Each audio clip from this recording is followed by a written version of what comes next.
আসসালামু আলাইকুম। ই-টিচার বিডিতে আপনাদের স্বাগতম।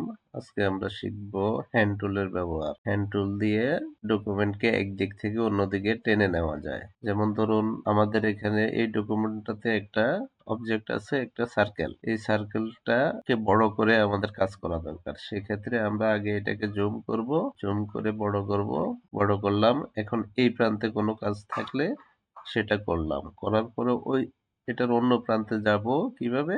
এই হ্যান্ড টুলে ক্লিক করে আমরা এটাকে টানবো, এভাবে ড্রাগ করবো। ড্রাগ করলে অন্য প্রান্তে যাওয়া যাবে।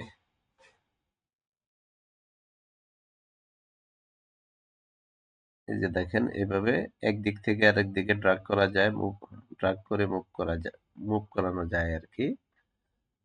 তো এটা আমাদের অনেক সময় প্রয়োজন হয়। এটা এটা কিবোর্ড দিয়ে আপনারা এই কাজ করতে গেলে স্পেস বার প্রেস করে মাউস দিয়ে ড্রাগ করবেন, তাহলে সেম কাজটা করা যাবে অতি সহজে। Thank you very much. এই ধরনের ভিডিও আরো দেখতে চাইলে চ্যানেলে সাবস্ক্রাইব করে বেল বাটনটি অন করে রাখুন।